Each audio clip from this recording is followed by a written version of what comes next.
dangerous.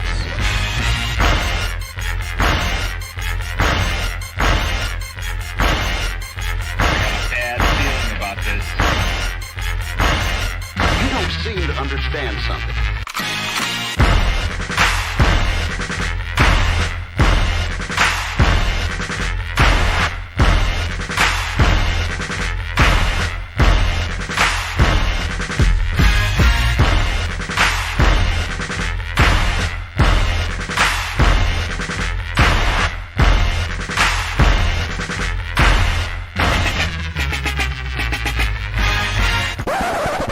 The thing that I like most about being a dad is that I see that I'm about to impact the world. Yes, sir. What's up? It's your boy Humble Dad back with another edition of Humble Dad Podcast. Got a great show for you this evening. How do I know?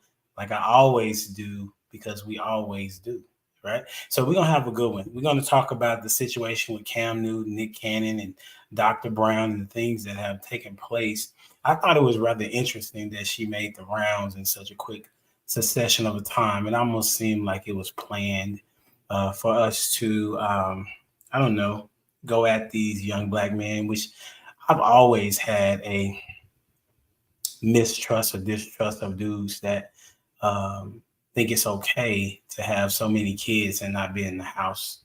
However, I also want to mention that people thought that it was okay for pretty much typically make it okay for when women do it intentionally, but we'll talk about it. But I want to mainly talk about how high value men have a bad rep. And we're going to talk about what is a high value man and why are some considered it and why others are not. And we're going to hear from some women tonight. Hopefully they have their definitions together. I'm sure the men do. This is going to be good. All righty. So, but before we start, the question that we're going to rock with first is, what's the best way to gain your trust? What's the best way to gain your trust? And as you come in, make sure you hit the like button. And also, share this video with somebody and have them come on in as well. And we're going to welcome to the stage none other than Renee in the building. Hello. The star of the show. Star. Superstar. I want to be like you when I grow up. You too short. That's what you... I told you I'm petty. You messed with me last week. I told you I'm petty. I mean, but we still can be the same though. That's fair. I'll be nice tonight. What's the best way? You don't have to. I bet. What's the best way someone can gain your trust?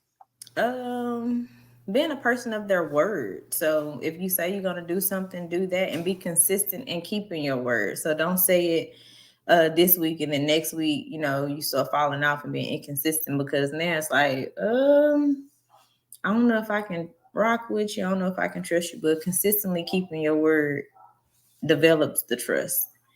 And then once you've kept it consistently, then a little bit of trust has been earned. And then the more you do, the more trust I have for you. That's the best. Appreciate you for being here. SFA in the building. Let's go, Axel. Hey, none other than the Barry White of them all, Lost in Translation in the building. Good evening, sir. Good evening, man. Good to see you. Good to see you. Good to be seen. For sure. What you got? How someone can gain my trust is to listen, man. Because far too often you have too many people, man, when you're telling your story, they want to interject their story. So they're really not listening to what you got going on. So if you want to gain my trust, listen to what I have to say, and don't try to put your own spin on what's going on with me. Don't take over my story. Exactly. That's a bet. Hey, appreciate you again. And Thank we're going to you, welcome none other than Glasses in the building. It's me, Jamie. Jamie, don't have your internet start this, okay? It already started, so I was going to tell you. The devil I don't is know crazy because you be fine, and then we get here. You must be having some good things to say, Jamie. I do. I do have some good things to say. But okay. This question that you just gave, I already had said that I'm not answering that. So I'm going to plead the fifth on that. But I will say this, though. Time. because I think if we put stipulations on how to gain trust, we're going to get let down at some point because we're all human. Like Renee said, consistency. I'm gonna be honest, I could be consistent for a while, and then one day I'm gonna make you mad because I'm not coming through. I'm not going to be consistent that day. And I don't know what day that is, but it's going to happen because it's human, right? And then, Lost gave the answer of listening. I'm going to listen to you a lot. And then one day I'm not going to want to hear nothing you got to say. And I'm going to want to tell my story because it's in our nature to be a little selfish sometimes. I'm just being real. So when I sit back and think about it, it's just time is going to have to tell me whether I can trust you or not, for real. Are you saying this because you can't trust yourself? Because all the things you said, well, you not trusting yourself. I'm being open and vulnerable and telling the truth. Now, everybody else could look in the mirror and there's times where you can say that we were not consistent or you were not a good listener, right? We all do it. We all do it. We do it to our own kids. We be like, tell us the truth. And then when they tell us that, we whoop them. You feel me? So like there's times where we not good. That's crazy. That's crazy. If people doing that, that's crazy. Yeah, they do. They whoop their kids still. What? I don't know why people do that. That's crazy. Really? Like we don't know that people do that. Like, yeah, I know. I'm saying it's crazy. Oh my God. Okay, so my answer is time. I bet. Appreciate you. And then with their kids. Mm-hmm. Hey, welcome to the stage, all the way from ATL to the virtual stage. Prototype. What's good, homie? I wanted to clap it up for you, Renee, but I couldn't find the button at the moment, so I kind of missed that mark. But no. So what would the button be? It would be the same button. Yeah. Okay. But yeah. I just lost it for the moment. You know what I'm saying? But I got you next time. I ain't gonna let you come in with no applause next time. I promise you. But man, I rock with what Jamie just said for real. Because back in my dating days, and women used to be like, oh, I just want a man that's consistent. That always confused me. Like, what does that mean? Mm-hmm. Like, I don't understand what being consistent means. Because like sometimes I don't want to do certain. So at that moment, like that's too much pressure. Like, like what are you talking about? But man, I would just go with having integrity, man. Like I think integrity doesn't weigh on a lot of people's lists high enough. You know what I'm saying? That should be the number one thing that people should be looking for is somebody with integrity, as friends, as people you dating, as people you know, people you doing business with. That's if they got integrity, then that's the only thing that that you can really judge a person off of. So I could trust somebody with a solid background with integrity. You know what I mean? So I'll go with that.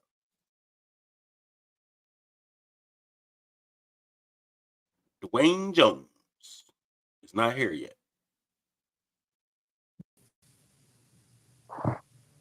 Oh, hello. Why is everything so silent? Oh, baby, what's wrong with your clap button? It's not working. I got you, Ash. What up? He's on mute. He's on mute and he don't even know it. Like this is why I said, why is everybody so quiet? He's sitting there looking like everybody talking to him. Listen, whatever reason, I don't know what's going on with my boy because I can hear it. I don't know why y'all can't hear it. Go ahead. But if there's a little icon on your screen, sir, that has a little line that says, that always helps me out. Okay, what's the question? Because I missed it. Trust. What's the best way to gain your trust? Tell me when you're not comfortable. Like, say no. Like, if I ask you to do something and you're not comfortable with it, just say no. Don't give me, oh, I'm going to do it. I'm going to get it done. And then weeks and weeks go by, it's still not done. Because I'm looking at that. Because you're not showing me that you're reliable. So you're untrustworthy with something small. Like, if you're not comfortable, just say no. That's what's up. Instead of saying, just say yes, just say no. That's a song? Yeah, you should say yes. I think it's part of the song. It's in the hook. It's not the actual song name. Oh, okay. I got you for sure. Well, I appreciate you for being here, as always. And for me, I would say several things that y'all said were really good, but the thing that come to mind is truth. Like I like having conversations with people who are okay with hearing the truth and also giving the truth. Um, so many times right now, people only want to hear what makes them feel good. They don't want to. They don't want to hear things that will probably make them uncomfortable. And for me, I'm okay with either. Will I sometimes reject what you say? It's possible, but I'm definitely going to be listening and seeing if what you're saying is accurate to whether it's to my character or to something that I said. So I think if you're truthful, pretty much every time, then we're gonna be good. I pretty much let people I give them the benefit of the doubt off the top, and then I grade down from there. So everybody got 100 with me until they don't. And none other than changing her hairstyle again. Mistaken in the building. Hey, What's up, Mistaken? What kind of claps were those? It's like they fell off. Great value. Okay, great. So the question we got is, what's the best way to gain your trust? for me, I guess it's kind of like I caught the tail end of what you were saying. I'm pretty much like that too. Is I give you trust until I can't. So yeah, I give everyone an opportunity. Even when I've heard stuff about other, how somebody will come and tell you something about somebody else. But for me, it's kind of like your experience with that person may be different, for me. That's not to say that I'm not, being naive, but at the same time, I'm gonna give everybody, like you said, starting at 100, and then, a F if if you prove yourself not to be trustworthy. That's what's up for sure. Well, appreciate you for being here. First Mondays, Labor Day, you know what I'm saying, all that jazz. Hopefully Dwayne will make it in because he just talked to me the other day. So we'll see if he gonna make it in on time. It being consistent, I know that. All right. So as y'all seen these different clips and conversations with Nick Cannon and Cam Newton, if you haven't, the issue has come to the front of where Dr. Brown, or is Dr. Bryant? Is it Dr. Bryant? Dr. Okay. Bryant. Thank you. Dr. Bryant is confronting these young men, or I guess elder statesmen, about their part that they're playing in their relationships with women, and as well as how they're bringing kids into the world. And I will say that I haven't watched the entire videos or the interview, but I have, watched some of the long form conversations that they had to get the context of what the thumbnail may have said. And so I want to talk about that. So we want to start first with what we always pretty much try to figure out is, what is a high value man, right? Everybody has a different depiction. I think it became really huge when Kevin kind of explained it. Kevin Samuels explained it, and he typically explained it from the position of what women were saying, if I'm not mistaken. And so, but I want to hear what you all think, and we'll start off with the prototype. What is a high value man to you? A man with integrity. That's basically what it comes down to. You can say, someone, who's popular or, got some bread or whatever. But I mean, for me, it's all about integrity and discipline, man. So those are the kind of men that, I kind of befriend, and, I admire men who have more integrity and discipline than me. So for me, that's what a high value man is. Okay, who you got? Let's go with Jamie. I would actually agree with prototype. It definitely has to be integrity and discipline. And that's about it. Because I think even you could be high value and not have money if you have those two things, because it's hard to be disciplined. It's hard to be a disciplined person. And it's hard in this world to have integrity where, you know, we're always put in weird, unexplainable situations where we could choose wrong. And so I would have to go with prototype on the answer. Great answer. Let's go with mistaken, because I am feeling the hair, honey. Okay. Thank you. I'm actually on the same wavelength as prototype as well. I remember saying before, I think there is a difference between a high value man and a man with high values. So I definitely believe the same thing. Someone with good character, have a moral compass, that's disciplined, things like along that line. So I'm definitely in agreement. Self-discipline, as well. Knowing how to serve others. All of those characteristics and qualities, I think, is a high value man. I'm gonna go with Lost in Translation. You know, I got the cheat sheet over here. Well, according to Kevin, the first one was make at least $100,000 a year.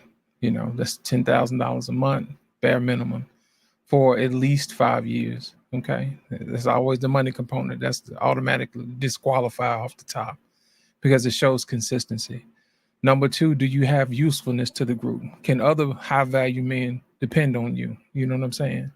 Then after that, other people have to be able to rely on you as well too. You know, you can't call yourself high value. Other men have to recognize you as high value. So those are some of the other components that go into making a high value man. As far as integrity is concerned, I don't remember that being on the list because I'm thinking that if you make that kind of money, you can step on some toes somewhere.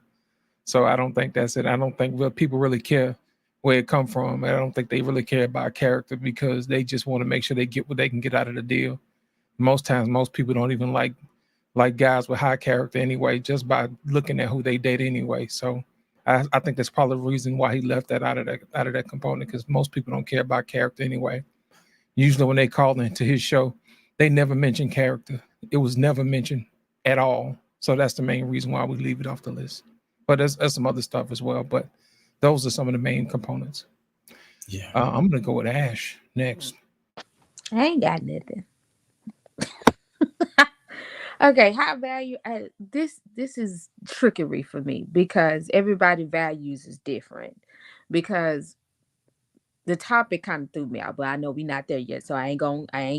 I'm just saying it's trickery because to me, high value is how well are you available for others, not just to say that you're doing it, but doing it and getting nothing in return. You know, I find it like, I guess Ms. Aiken said, doing service, you know, with nothing, you're not looking for a reward. How well do you step up and take charge? You know, because everybody's not a leader. Some people like to sit back on the sidelines and watch somebody else do it and then fall in line with what they plan and carry it out. Miss Renee. I don't know. I guess morals and values and what they believe in. I don't know. I can't answer. I'm not sure. Would you want to date a high value man? I don't know what a high value man is, so I don't know. Well, the part you said was like morals. Yeah, I mean, these new names and terms that we giving things, like, be a decent human being. Like, high value. Where was that like 35 years ago? I've never heard this until recently. So yeah, it's recently, as in like this year. Recently, as in like the last 3 years. Yeah, I can say that. Yeah, I can say maybe even a little further than that though. What would you say, Lost? How long has it been? Mistaken, how long? It's always been there. They just called it by different names. Some men like to be called select, non-select. Some guys are called top tier. You know what I mean? It really depends. And I think high value was probably the coin that Kevin made popular, but he didn't come up with it. He just made sure that he put it out there in lexicon so everybody understood what it was, and he defined it. So everybody knew exactly where it came from and what it takes to be that, because that's what women said that they wanted. Yeah, that's what go ahead, Renee. What you about to say? Nothing. Okay. So so that's why I was saying in the beginning, it was a definition that was given by the majority of women that were called on to Kevin's show. So, but I always disagreed with the statement because money doesn't really say what your character is. And when I think of value, I think about what are you doing for others, and it needs to be of high value, right? And so, and it doesn't have to be reciprocal, because I would say that, firefighters that are high value, police officers are high value, but there can be those that are in there that are of low value, right? The position is a high value, and if they're operating from the position of high morals and ethics, I would say that they're high value people. But then we talk about, as it relates to a man that's going to be in the dating scene, and we'll talk about this later, I don't really think that women want a man of high value. Would you women disagree with that? I don't disagree with that, because that's why I said I have questions with this topic, is because when you hear what they say versus what they go get, and I'm one of them, it don't match. It don't, what they say, the math not mathing.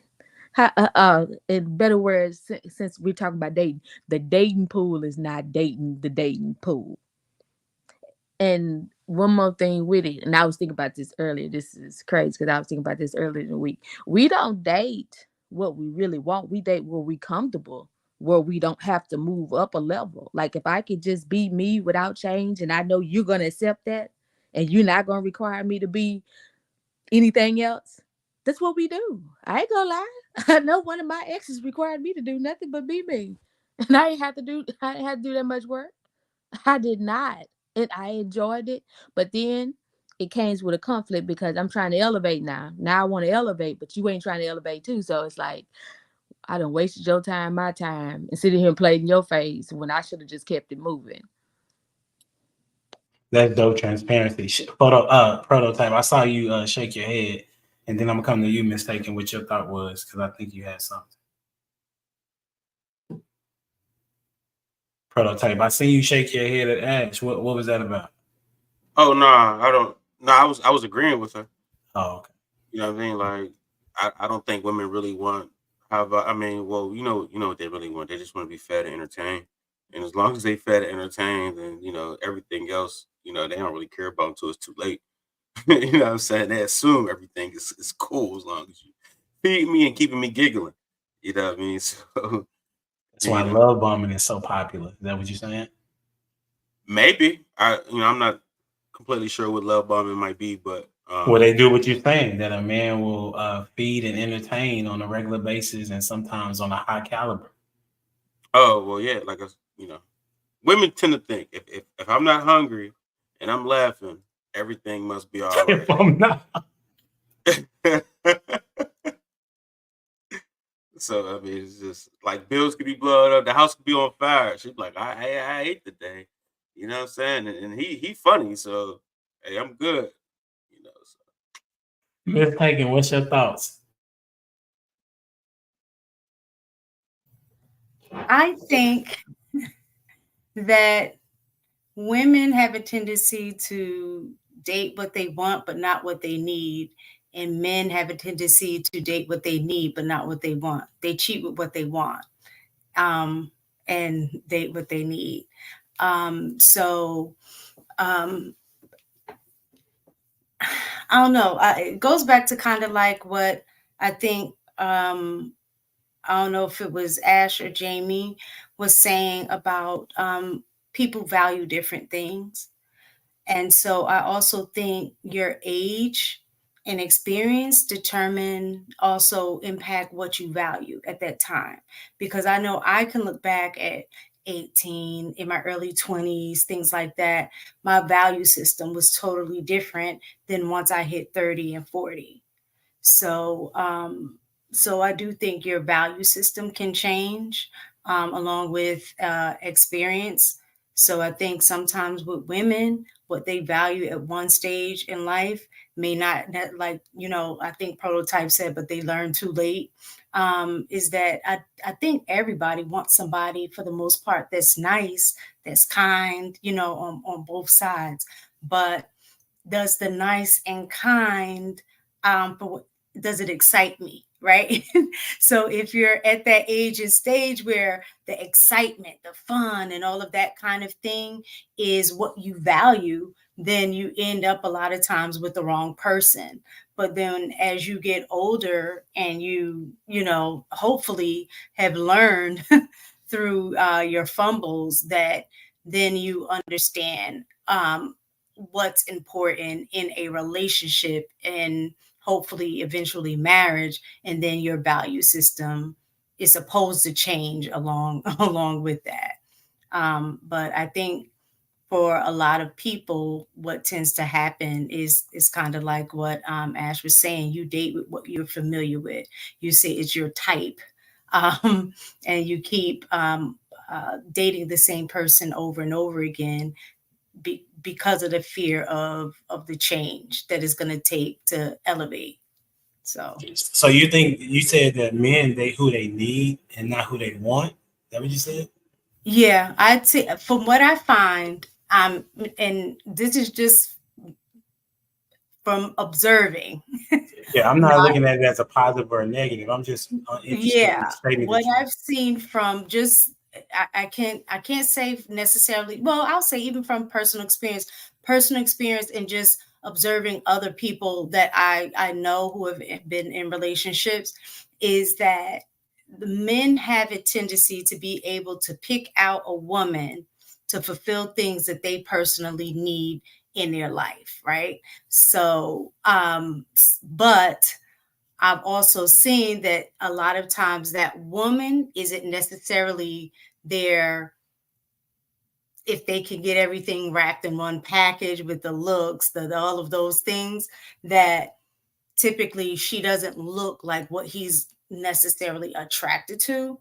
So I've seen, I have actually a couple of friends where when I would say that they would be good wives, or they had like money and he was a broke dude, he knew he needed a woman that would be willing to take care of him and not require much of him.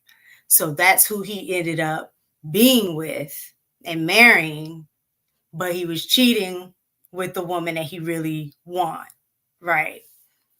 So I'll say men have a good thing in terms of choosing the type of woman that's going to fit into the areas of his life in which he know he needs support or need that need. Women are not so good at that. You said women, so that goes back to the statements that we talk about a lot, that women pretty much are operating on feelings, men are operating on logic, because it would make more sense for everybody to go with what it is that they need versus what they want, right? Because what we want may not be what's best for us, right? So that's interesting that we take. Hey, Renee, what you thinking as it relates to? I said that I don't think that women really want to date a high value man, a man of character and a man of integrity, consistency. I think they would prefer the dude that doesn't require a lot of them.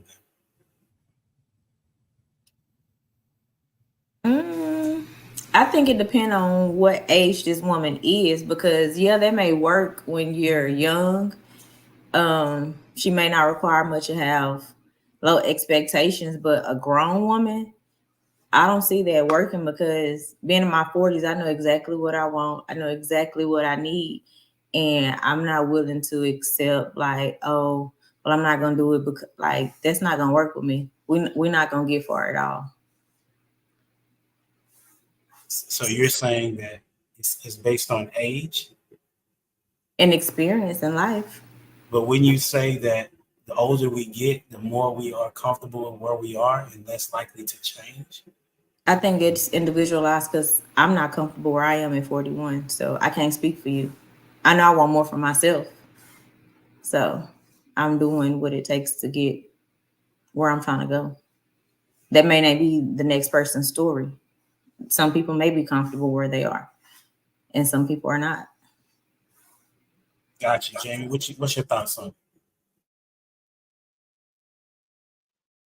I mean, based on the definition that you gave as being high value, which is a man of character and moral and values and integrity, I mean, isn't that the list of things that women say that they want? I want a man to tell the truth. I want him to have integrity. I want him to have values. I think I'm glitching. Am I glitching? Just a little. We can still hear you though. I am. Yeah, we can still hear you though. Oh, okay. All right. So based on that, I mean, if that's what you consider high value, then yeah, they want to date him. Now, Lost, I mean, you might have to correct me.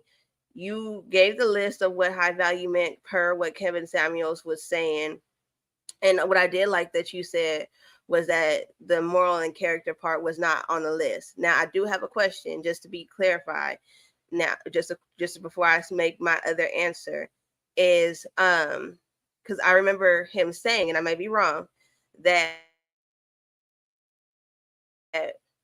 because the man is high value, he has options, and therefore you should expect that there might be other women, right or wrong. He said he don't believe in cheating, but high value men do have options, and they do exercise them. That is available to them. Okay. Right. Okay. So if I'm listening to that and I looked at it like from that definition what Kevin gave, then I don't want that man. I don't want the man that would like to dabble in his options. Not saying that I don't expect for you not to have options. It's just like, look, if we're going to do this, we're going to do this. And let your character speak for your value as well, because one day you could be broke and you didn't damage me so bad that I don't want to help you now that you ain't got nothing. Now that you're not high value as far as your finances are concerned, I don't want nothing to do with you really. And you'll see, and I'm going to say this too, I like to say, you'll see, Caucasian women stick with a man that is high value, that has done dirt behind the scenes. And in her mind, she is unbothered by it because she thinks about the insurance policy once he dies and all of the perks that come. Because after that, then she could still live life after that. And you'll see her unbothered because she paid her dues to get the financial security of all that she endured throughout the marriage. And that's just my thoughts on that. So if the high value man is the characteristics, what Humble Dad stated, if that's what we're basing it on, I mean, I think everybody says they want that, but they have to be that too. And then if it's based on the Kevin Samuels thing, then I would say everybody says they don't want that. They don't want a man that, has a bunch of options and is able to cheat on them whenever they want to and does it if he feels necessary. And that's it. That's my answer. That's how I feel about it. I don't know if it's right, but that's how I feel.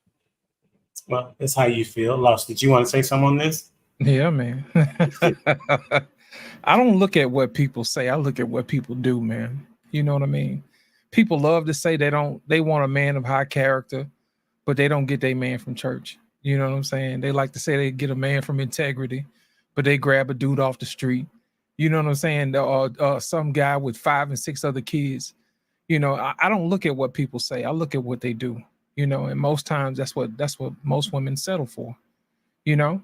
True enough, they may start out wanting the guy that makes 6 figures until they figure out exactly what goes into that. And as far as what Jamie said earlier, she might not want to stick around if he cheats. Well, you didn't make him in the first place. He was already made, remember? You met him at the finish line, so he doesn't need your help. And I think a lot of times people forget that, man. As if they help make who he was. He was who he was before you met him. Remember, you met him at the finish line. So the women that you were talking about earlier, the women who actually got in on the ground floor, those are the women who started from the bottom and now they're here. But most times when you see women these days, they all want to meet the guy at the finish line after all the work has been done. So as far as, you know, having to endure anything, you didn't have to endure anything but enjoy lifestyle. And he doesn't require you to work because he's gonna pay all the bills. You know, he's gonna take care of business. But at the same time, as far as, you know, what you bring to the table, that's he really doesn't care. You know what I'm saying? That particular type of guy really doesn't care. Now, as far as integrity is concerned, I mean, nobody really asked for a guy who had integrity. Nobody. I'm telling you, nobody asked for character. Everybody asked for the money. You know what I'm saying? That's what they asked for. And when he started talking about these guys and exercise options, that still didn't phase him. They was like, as long as these bills getting paid, I don't care. So I'm going by what I've heard women say. I'm not just, you know, just talking just to be talking. I've watched many of shows and I sat many a time in the chat, and I can tell you by watching what these women said and what they do, what they say and do are two totally different things. Interesting. Jamie, did you have something you wanted to say? It seemed like you. Yeah, and I think what can be incorporated is what Miss Taken has said in regards to men date what they need at a certain point rather than what they want. Because I've seen women be with a man when he didn't have anything, get him to, like, he gets to a certain point, and you're saying, Lost, that woman is probably who he stays with, or I mean, I can't remember, but like that she should have a say or be able to say she helped somewhere in this man's process. And what a lot of times the men that become high value, and this is just what I've seen, is they become high value and they ditch the woman that was, you know, like really with him, no matter what, if he had it or not. Yeah. And then get him somebody at the end that kind of what he wanted, what he looked like, the more visible, what could possibly more appealing in whatever industry he's in, and picks that person. And no, she don't get to have a say so to me. If that's the case, if you left the person that you were with that helped you when you didn't have anything and then pick somebody else, I don't think the person you picked afterwards should have a say so in anything. She didn't help you build anything. But like, there's plenty of men in the industry that we know, or we could even look back at, and you could see that there was a woman that he was with before he got to a certain point. When he got to that certain point, he cheated on her. He left her, and for the woman that he wanted, or that he had already been eyeing prior to having money. And so just wanted to put that in there. Now, I'm not saying that's everybody's situation, but that is that's a lot of people that I have seen that type of thing happen, where there's a woman that, I mean, even Desi Banks, I think there was a woman that he was with, living with. She helped him. Actually, some of the videos he shot was in her house, in her car, all of that. He gets the money, and then he goes and gets a whole nother woman and is elevate that person, even though the person that he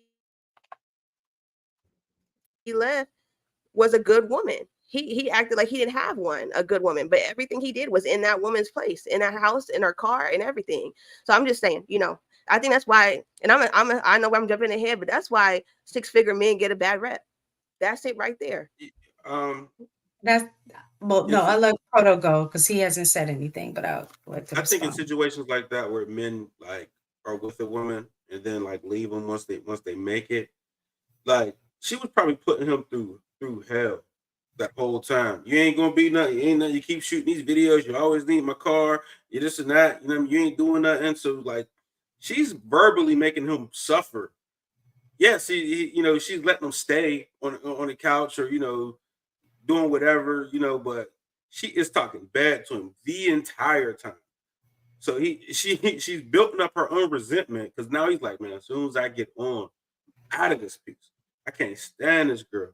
Like, she, you know, she hold me down, so, you know, so on and so forth, but she is terrorizing me at the same time. So I think that happens a lot of times too, when dudes like will start with a woman and then be like, all right, I'm out, I'm done with you, because you made me like feel like a piece of crap the whole time I was trying to grind. So. Miss Taken, what you got? So I was going to say something that Lost in Translation said, and it actually kind of relates to a little bit of what Dr. Bryant has said as well. So Lost in Translation said that, you know, a high value man is, what did he say? He's already made. So he really doesn't need you. So I think I don't think I think he's already made in terms of if you're only looking at the financial aspect of who he is, right? So I definitely believe that if you are a high value man, even if you look at the money, when you reach your highest value is when you also have those character, moral things that we were talking about. So I definitely think if he's trying to elevate himself outside of just the finances, outside of just the money, it would take a good woman who is what Dr. Bryant was talking about, like that said, it was high functioning. So like you'll have certain women that their value is in their virtue, their character, those things. They wouldn't even be attracted to a high value man in terms of money, because those are just polar opposites in the way that they would move. So if you have a man who is looking to go deeper and do better in terms of the inward work, then that is where a good woman can make him. So you're always forever developing. I don't care how old you are, if you never reach perfection. So there's always something to strive for in terms of self-work. And so if he's trying to get at a deeper level of becoming a better person, then I definitely think that a woman who is there can assist in that manner. Well, I see you lost. Let me add to some logic, okay, as opposed to emotions. So if you go to Chicago, I think it's University of Chicago. If I need to, I send the link. It said, according to the 2023 study, married men who suddenly acquire wealth are 40% less likely to divorce in the following decade. Let that sit down right there.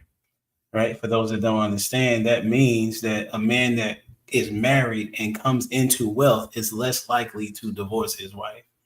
Not only that, the same research, according to the University of Chicago, marriages where the wife makes more than the husband, they are 50% more likely to end in divorce. However, when I go back up, let's see, income where the husband is about 38,000 greater than the wife's has the lowest chance of divorce. If they're at 30, let's see, if that couple makes over 200,000, they're in the 30 percentile of divorce range. So yes, you may have seen it, right? But what is actually happening is that the majority of men are loyal to a fault. Right? Even the broke dudes are loyal to a fault because they're not the ones that are initiating the divorce. So let's say that the dude is not doing his job, right? He's not doing his job. You still are talking about that there are 70 to 80% of women that initiate it. And most of the dudes, I would say at least 40%, I'm gonna guess, right? Because most dudes are solid dudes, just like most women have are decent people, right? But they get into their emotions to decide. I know what you're saying, prototype, but I'm saying, but they're decent people is what I'm saying, right? But because they allow their emotions to decide what is they're going to stay in a relationship or not, as opposed to the logic of things, and then they forget that this is a high value dude. Like he's a dude of integrity. He's a dude of high cap. Listen. If you go look at the information, the reason why women are divorcing men is because of lack of communication. No, so I agree. Who communicates better, men or women? No, what I was going to say is I agree with you because I have read this stats too in terms of divorce, in terms of the higher the socioeconomic status, typically the divorce, they have a less chance of divorce. Even as well, I read too, the higher they are education wise, typically they stay together longer as well. But what I'm saying is across the board, regardless of the socioeconomic status, women do tend to pull the trigger.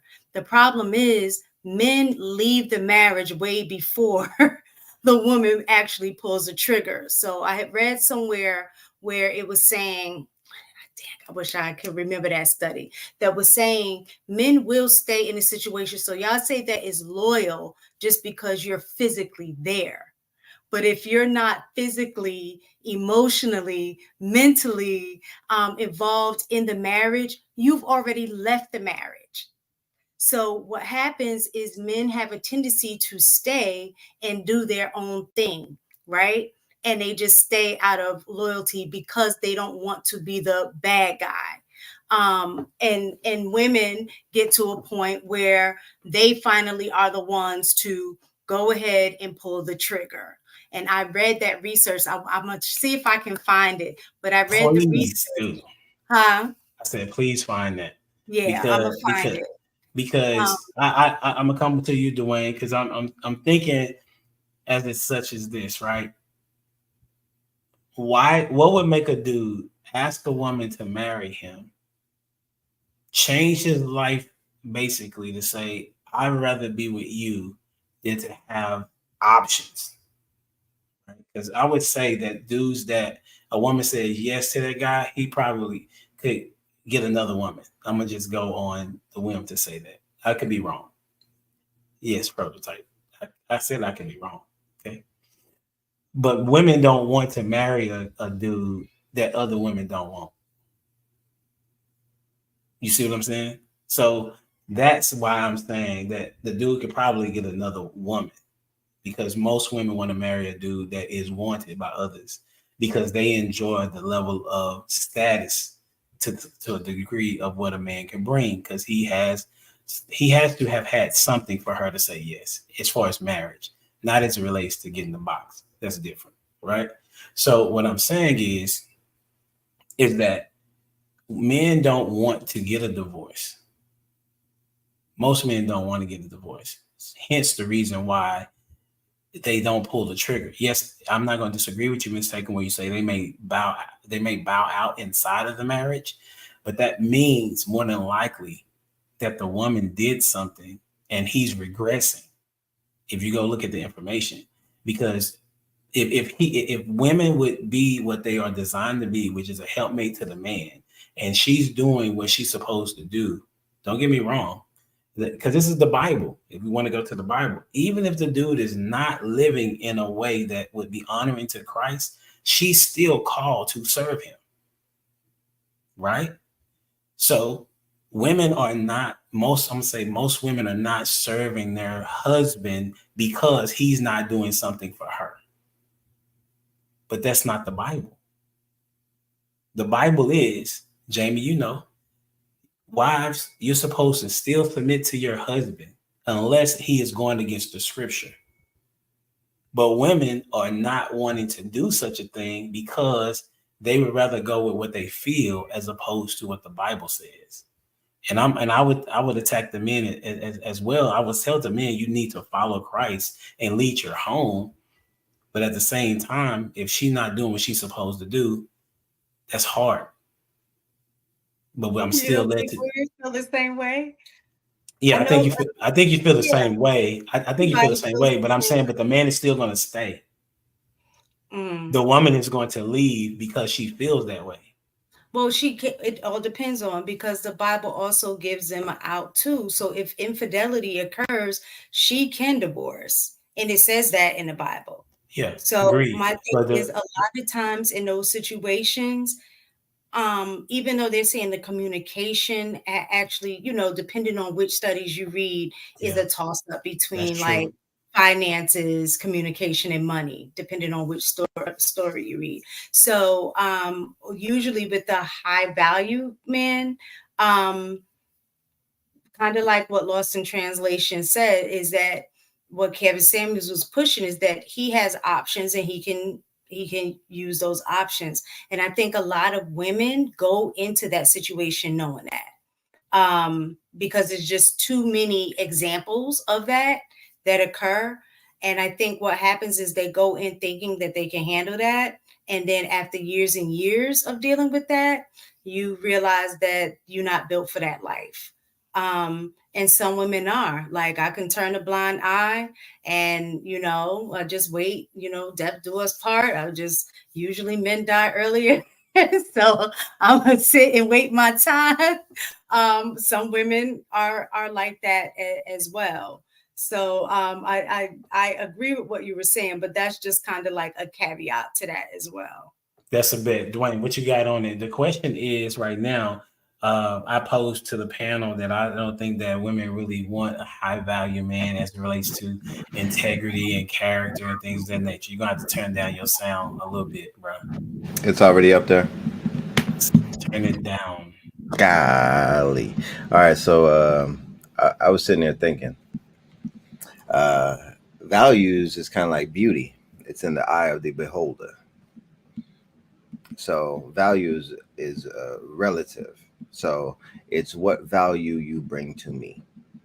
Kind of like what Prototype says. How are you going to look at the Christmas party with me? So in that, it's like the values piece is just depending on what the person's going to do for you. That's what it looks like in modern day. But what y'all were saying, mentioned virtue. Virtue is a very important thing, and I think virtue should be something that is spread on both sides. And with that, you both should have a particular. For me, it's a biblical virtues, biblical values, in which you then it's high values in what you're looking for in life, and the people that surround you in life, the people in which you do life with. So. I'm just sitting here listening to this, and I just find it interesting. I really do. But women, one of the reasons I think that women get as for the divorce rate, one of the reasons for that is because the lack of loyalty and the lack of commitment in which, and I'm gonna say it, in which society has instilled them with, because along with loyalty and along with commitment comes accountability. When you commit to something, you have to be accountable for your commitment. So in marriage, that's one of the greatest and highest commitments that you're going to make, right? You say that you're going to do something, and you're going to have to do it through the hills, and you're going to have to do it through the valleys. You're going to have to do it through the rain. You're going to have to do it through the sunshine. And then they're going to put values on, well, I only like sunshine. Well, guess what? There's going to be rain.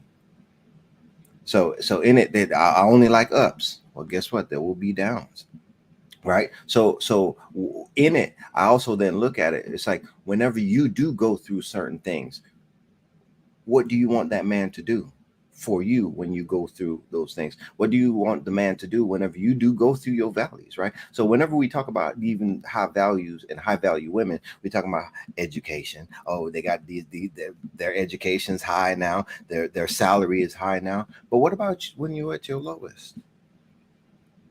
What then happens then? There's so many times whenever you listen to some of these women out there that had it all, and they're like, I don't need no man. And then they go through the valleys and they're alone. That is where our society and the people around us has failed us.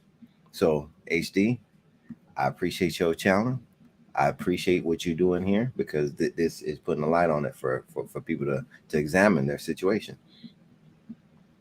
That's what's up. Hey, I wanted to transition into Lars. Did you have something you wanted to say? Oh yes. Okay, go ahead. And then I'm gonna transition. I forgot. I remember this. Then I'm finna put a bow on this thing, man. Women love to take credit for stuff they didn't do. You know what I mean? They'll sit up here and say that they were with somebody who was broke and build him up. You never choose the broke dude, ever. That's why hypergamy is. Women always pick the guy with the money. Think about it. In Ashley's case earlier, she talked about she outgrew him. And then in Renee's case, she said, I know what I'm a certain age and I know what I can stand and what I can't stand. That's code for I have a certain level and I'm not going below that. Okay. That's level setting. There's a placeholder. There's a dollar figure that's there. That's invisible. Then Miss Taken was talking about waiting out the insurance money. You see what I'm saying? So my thing is this, the money is always a factor. You know what I'm saying? It's always a factor. You never see women who marry guys who have the same amount of money with them divorce them. Hardly ever, because they already know it. There's nothing in it for them to leave that man. The same way you see when the people who have lots and lots and lots of money, there's really no need to leave. You see what I'm saying? They're already getting what they want to get. You know, people who have been married for a long period of time, they already know what the deal is. They know who they married. You see what I'm saying? The problem is we like to put our sad stories and project our sad stories on the other people's marriages when that's not really the case. You see what I'm saying? So I appreciate what y'all talking about women dating broke dudes, but in mass, women don't date broke dudes. They will tell you, they will put it in songs, they will do all of that stuff, and they will always marry the next man up. I assure you, we deal with y'all more than y'all deal with yourselves. And we know what y'all are capable of doing. That's the main reason why men work so hard to get the paper, to get the nice cars, to attract the nicer woman. You see what I'm saying? If we're being real, because we know that's what y'all like. If you think about it, if men could get away with that without doing all that, they would. But since they can't, they don't. I just got one question for that. Why is so many baby, why is there so many Pookie and Ray Rays?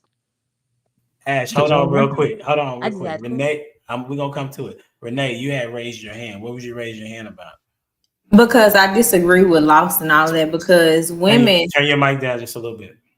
Turn my mic down? Yeah, it got real loud or you got loud, one of the two. Oh, I'm not talking that at all. I bet. I would say because a lot of women do talk to men that don't have money. As you can see, we've done this before. And people always say struggle D is the best. If that was the case, they still wouldn't be getting it. People still wouldn't be back though trying to get it. And I can only speak for myself. Like my ex-husband, when I got with him, he had absolutely nothing. And we built from nothing to something. So that's not everybody's story. So people do choose the guy that have nothing and build with that man. And they will still leave after things are not working out. So that doesn't work for everybody. Like every woman is not looking to take a man's dollar or looking for him because he has money. Some people still talk to people that has less than. And if not, what she say, Poo-Poo and Ray Ray still wouldn't be getting none from people. Did you say Poo-Poo and Ray Ray? That's what you said. Ash said Poo-Poo and Ray Ray. Ash, you said Poo-Poo and Ray Ray? Well, you can say Poo-Poo and Ray Ray or Pookie and Ray Ray, whatever with the P, because you're getting the P, okay? I'm just saying, but I can contest with Renee. Like, I don't really go have no do with money because I know, baby, just because I'm here, there's probably about 5-6 more on the roster. Baby, I know my place. That's what I'm saying. I know that if I mess with a dude with money, I got to worry about, is there somebody out there stalking? Is there somebody out there about to mess with my precious, meaning my car? Baby, females get crazy over dude with money. That's why I told y'all I like to live a simple life. I do not like that chaos. Loss of translation. Understand. Baby, them baby daddies didn't have no money. Oh, with the first one, they were like, oh, he got money, girl. I'm like, dude, I don't date people just for money because the money may not be his. The money may be daddy's and daddy may be fundling. You know what I'm saying? At the end of the day, what people don't understand, for me and money, baby, I don't go for money because guess what? I'm going to go out there and work. I'm going to get them 40 plus hours. I don't work less than 40 hours. Baby, I was at work today. Check the Instagram story, baby. I was getting that holiday pay and I'm going to be there tomorrow. Because, baby, we doing the 7 days straight. I don't go for money because at the end of the day, that money can go. You may be bad with money. You know what I'm saying? Because I know I am. You know, if I see it, want to buy it, own it. I live by them old rap songs. I live by that, you know. But some guys I don't mess with because of money, because you know you got it. So if tricking ain't, what is it? It ain't tricking if you got it. If you like to spread the bread around, like light bread, what did Jesus do? Take the bread and make some more bread. If that's what you like to do, baby, I can't be a part. I can't partake. That bread is too expensive for my taste. Let me just get my little Hawaiian rolls and go on with my little pack. I can't do the money. No. That's what's up. Now, when you all say broke, can you please give me a number that Zero. Had no money. Had nothing. Started from the ground. Nothing. So He you're talking had about nothing. you talking about college then? No, I'm not talking about college. I'm talking So it's about a grown man. a grown man. He A grown 27 man. years old. He At don't that have time, no bank account. yeah, started with nothing. And you was like, hey, this is the one for me. He must have had a plan. He did have a plan, Oh, and we okay. worked the plan. Oh, okay. Got it. Okay. Got you. And you're saying that the majority of women think like that. No, I'm not saying that. Everybody's different. I'm Well, saying that's Law obvious said though. everybody was getting men to have money, and I was Oh, telling I him see. every woman does not think like that. Every woman does not go after the men that have the most money. Now that we're older, you want to meet somebody that's on the same playing field as you, because building a guy from the ground up is tiring. So I'm not doing that again. But if you already have a plan that's already being worked, I can help you work it to get where you're going. But starting from the ground up, that's a lot of leg work. And I'm closer to the finish line than I am the starting line. What does the ground up mean? I gotta. Zero, starting from zero. Oh no, there's plenty of women in their 30s that'll get themselves a young. I'm not in my 30s. He's not talking about you. Good Lord. Humble Dad, what did I say at the beginning of the show? What did I say? How you build trust with me? I'm talking about you, man. Yeah, man. But no, there's plenty of women that will take a young guy with potential. You know what I mean? And like he has nothing, but he has like a degree or something like that, and she's older, 36, and she see a guy that's like 27. Like I done caught plenty of cougars that way, just being a young guy, you know, with all the hope in the world and having a degree, and you know, them older like, oh well, he's better than these old dudes out here. You know what I'm saying? So yeah, they'll pick a guy and try to build him up. You know what I'm saying? I just knew my potential, so like I knew what I was going to be, so I ain't never fall into the trap. Yeah, I think what's going on is that the statements that we're referring to when you say used to, that's like 10, 15 years ago. Like, It don't change. If it didn't change, we wouldn't have all of these trash shows right now. If it didn't change, I mean, you got Pop the Balloon, you got several of these bad boys. You got 20 and counting or something like that. You have all these different dating shows. I mean, if women were looking for whatever and men were looking for whatever, like the real deal, then it wouldn't be as bad as it is, right? And I told y'all before that my partner, I told him this, I said, listen, man, if women would decide on what type of dude they want, the dude that's a real, I would say a high character, he has a plan, loves God, like you can see that he does, and all that entails within it, you will see that men will have to be different.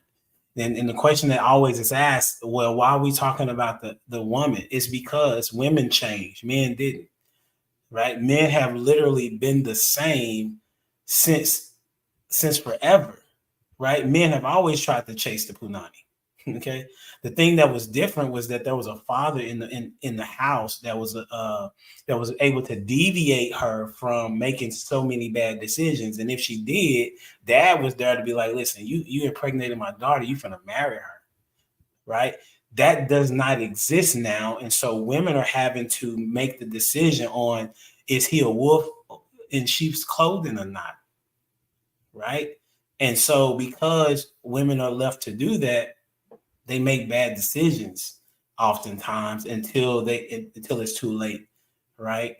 And so that's what I'm saying. Like, as far as high value man, as the one with the character, that's what you should want, but that also requires you to change your behavior. Look, right? Go ahead. I'll say you're definitely showing your age. The wisdom that you just bestowed on us, the grays and the bears is real. Because I very rarely had a woman I dated who had a dad in the house. Like my wife might have been the third person I've dated that had a dad in the house. And it was only because she had a dad in the house that was just like made me change how to treat her. But I like that. I didn't grow up with women with, when girls had dads at the crib, like, you know what I mean? Like, so from maybe when you were growing up, they had dads to kind of censor that. Nah, there's my high school girlfriend. I had the key to the house. You know what I'm saying? Like, yeah. So I didn't grow up with girls who had daddies. Like I would charm the mama, and you know what I'm saying? And I'd work my way in there, and you know what I mean? Be the wolf in the house. We spending the night. Like, you know what I'm saying? So yeah, no. What you're saying is completely 70s, 80-ish, maybe. I don't know. But when I grew up and through the 90s and the 2000s, girls ain't had no daddies. For sure. Let's transition. Let me see what y'all got on this. Here's Nick Cannon. Every time I see an adult put their happiness. But you're describing more of an adult saying, I'm going to do me at the expense of you. Even in a marriage. Yeah, no, that's what I'm saying. Even in a marriage, but we're not talking about the level of I'm going to do me at the expense of your needs. I'm going to do me for my pleasures at the expense of that. Because we do that as humans. But a healthy family dynamic takes balance. And it's very unhealthy for a child to feel like they are number one above authority. Because what happens is they grow up to then disrespect authority, entitled, and they grow up with this narcissistic type of personality, even if they're not diagnosed with it. And then you have spoiled brats. And then you have these kids who don't respect when law enforcement pulls them over. We have an issue. They're going to school and these teachers can't even get them to sit still enough because they're so used to being number one and things going their way. No. Listen, the first place a child should get their feelings hurt by hearing no, or the first place a child should see that you are not always number one is circumstantial, should be at home. Because life is going to teach you that you are not always going to be the butter cake of everybody's dessert. Nick, I'm sorry. All right. I've seen some snap fingers and things of that nature. Ash, you going first. What's your thoughts on what was said? I told you not to do that. I put that in there to not do that. Let me see. But anyway, since I don't see it. Baby, push them up, and focus a little bit. Look at the little line. Look under the little line. And you can. But anyway, don't worry about that. HR said for you to go first. Baby, that's not my man. You don't follow. See, that's the problem. You listen to the wrong man for me. But anyway, we're going to stop that argument. We're going to get to it. I agree with what she said because children needs to know the proper order of things because I listened to that that podcast about the teachers, how they speak openly about what goes on in the classroom. Y'all know that I say this all the time. These kids need discipline. Like, how do somebody like that got all these children expect for them to be disciplined when you have the financial means just to give them everything to keep them out the way? You're financially feeding into this BS. Okay, you can get your way financially, but life don't have no structure to it. But what if you die and you don't have a will set up and they get pennies on the dollars or nothing? Then they got to come over here to, hustle and bustle and try to live out there. Well, my daddy was Nick Cannon. We don't care, baby. Get in here and flip them burgers. Well, I'm hungry now. I just feel like celebrities and social media and they wild lifestyle have really messed up people thinking, because people out here really thinking that you can live fancy and free off scamming, but you never know when the handcuff is coming. You never know when ground zero is coming. Because, baby, when it comes, it's going to come. But anyway, let's go with Lost in Translation since we always be in a disagreement now. Yeah, I always go back to the money again. Listen, I don't care how many times y'all try to wiggle out of that. I've seen that song and dance for the last 3, 4, 5 years. I already know how this thing gonna play out. Listen, I don't agree with the doctor, man. I'm gonna tell you why I don't agree with her. Because if I have learned anything in life, I have heard this statement: I don't put no man before my kids. So how's that order? What she says sounds good on tape and in front of everybody in the whole internet world, but I assure you, in real life, I don't put no man before my kids come out of their mouth every single time. So how's that order? How's that function? And most times they don't care about him no way. They care about him providing and whether or not he gonna be here, you know, to keep the money flowing. It always comes back to the money, y'all. I don't care how y'all put it. These women know this man got all these kids. They don't care as long as they get they cut. How many of them women you know right now fix Nick Cannon lunch, cater to him? None of that. They got the kids, popped them out, boom, send the check, we good. Let me ask you this. Are those women allowed to have any other man's kids? Probably not. They full-time Nick Cannon baby mamas. You know, they don't look too good if Nick Cannon's baby mama is serving some other dude who's not high value like him.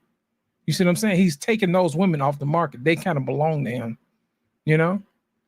So like I stated earlier, when women start talking this jazz about, you know, the father need to be there and all this other stuff, that I'm telling you what I see.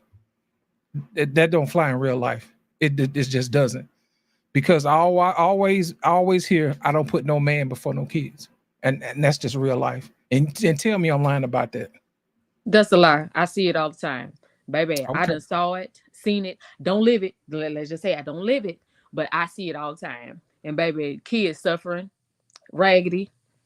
And I'm not even exaggerating with the raggedy part. But you may not have seen it from your generational perspective, but from mine, oh yeah, I see it. Oh, I see it a lot. You see men, you see Oh, baby, yes. We need You clarification. see- What you do see you don't women- see? Tell us what you don't see.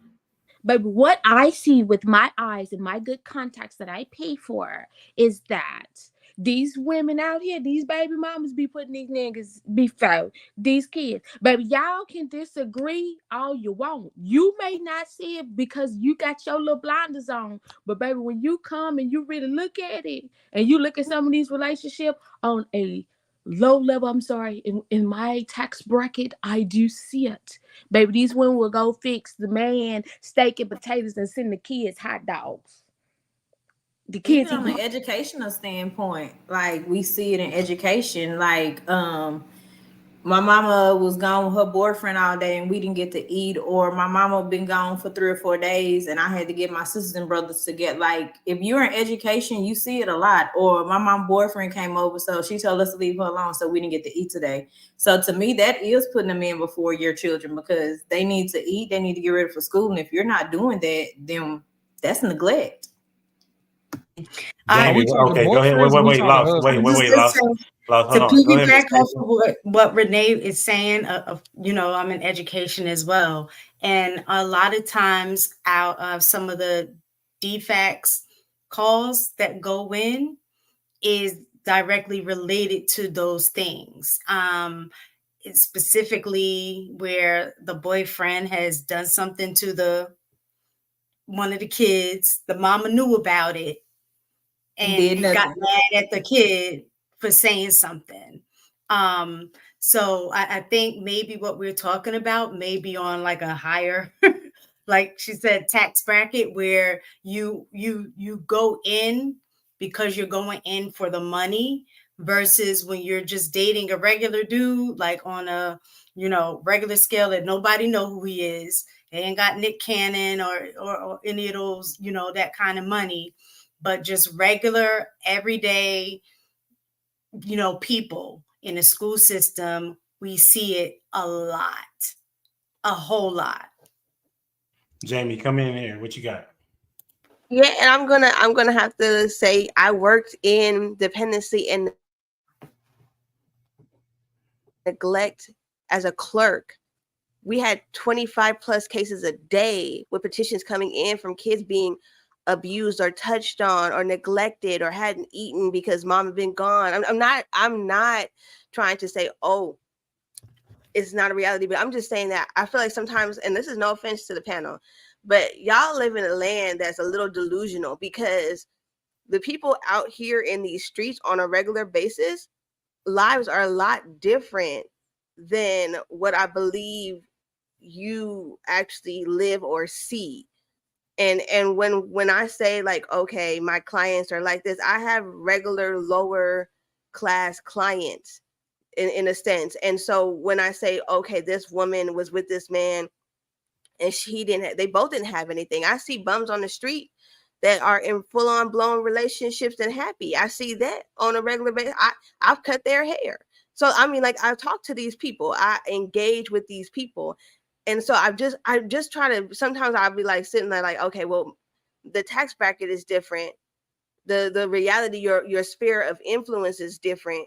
Maybe you don't see or hear on a regular basis what we hear. And that's why there's kind of like a disconnect, I guess, because I'm sitting there like, I see this. Like, I see kids, I know kids personally, boys that had to come in, you know what I'm saying, with the same clothes. I had one boy who had a 0.85 GPA in high school, right?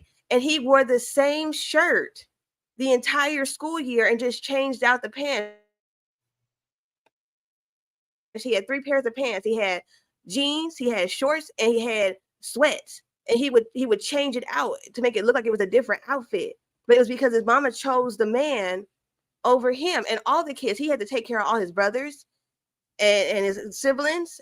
And there another little white boy that would get up every morning and drop off all his kids walking to take them to school because mama would be laid up with some man. This is a white kid. I'm not even saying our community. I'm saying a white kid.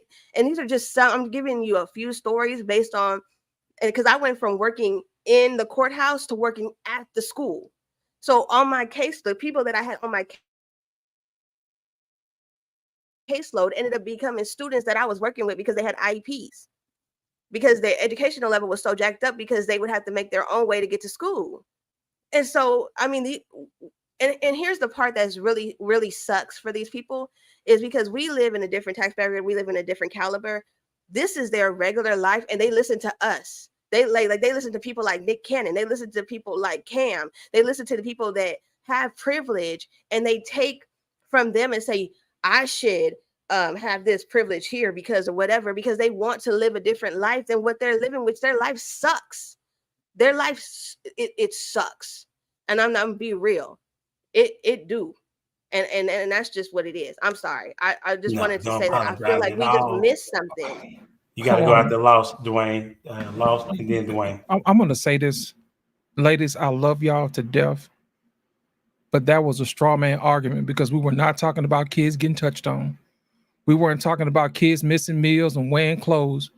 We weren't talking about boyfriends, and then we were talking about Nick Cannon and his kids. You know what I'm saying? I don't like when people take extremes to try to build their argument. What we were talking about was high value men.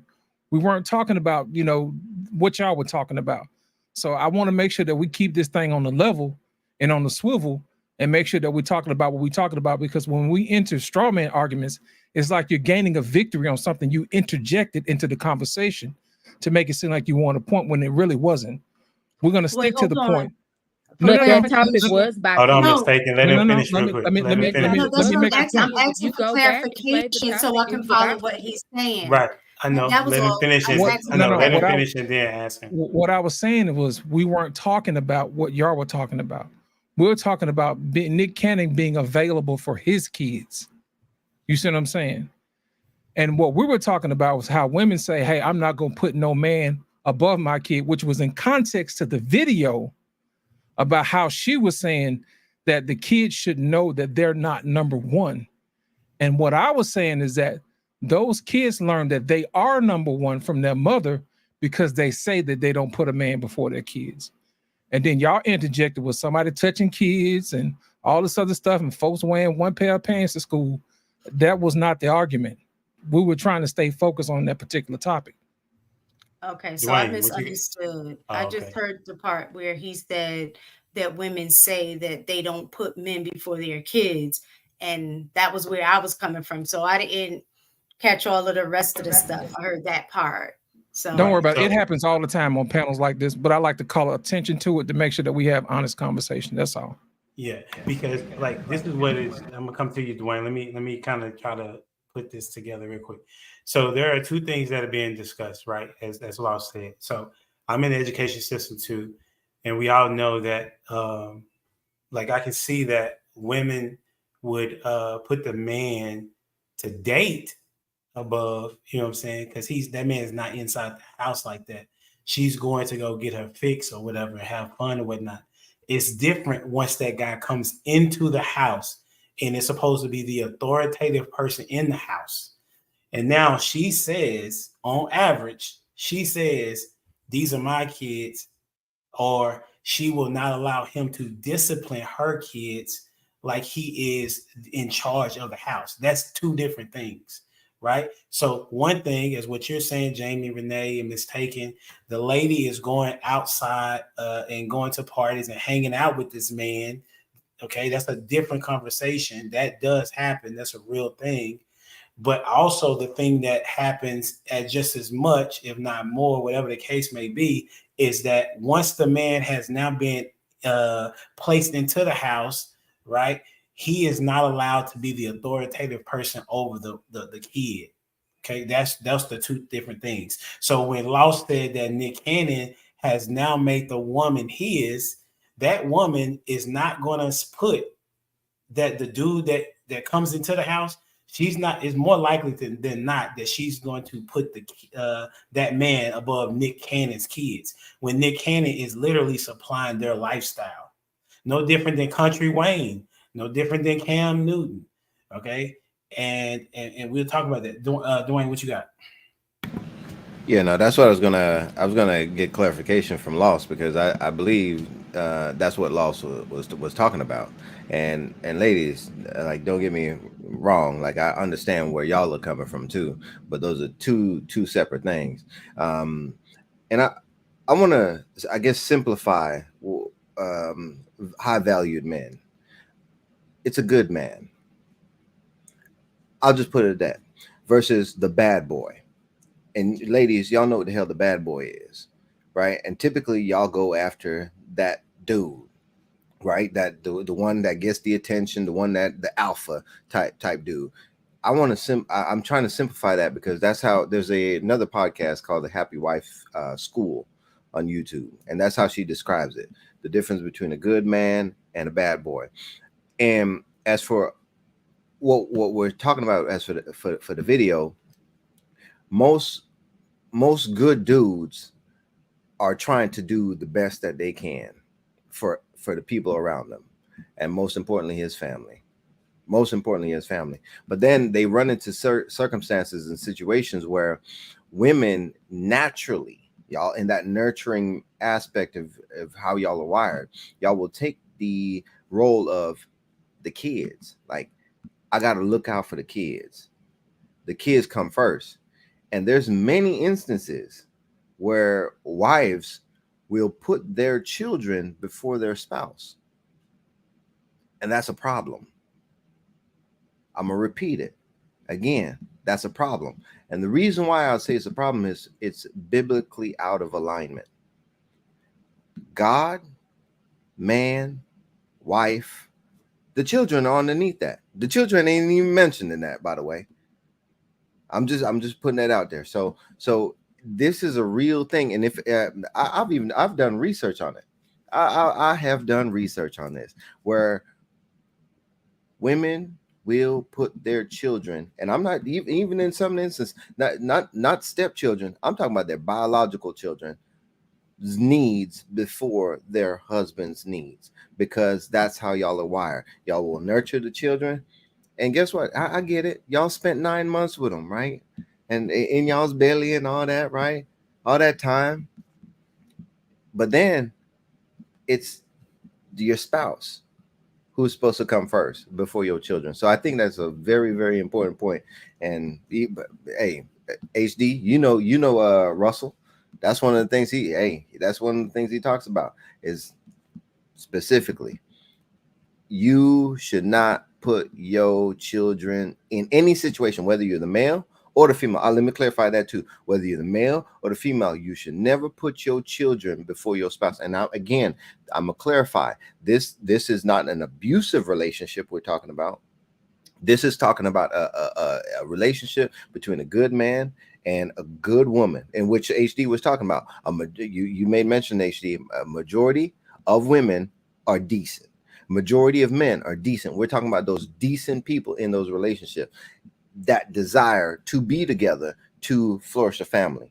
And when they do that in those relationships, the children should not be prioritized over the spouse, whether it's the male or the female. That's good. That's good. Renee, did you have something to add? You look excited, so that's why I was asking. Okay. Jamie, what you got? Oh, is that prototype? I just got a question. Okay, Jamie got a question. Go ahead. Are we talking about, are we just talking about high value people solely though? Because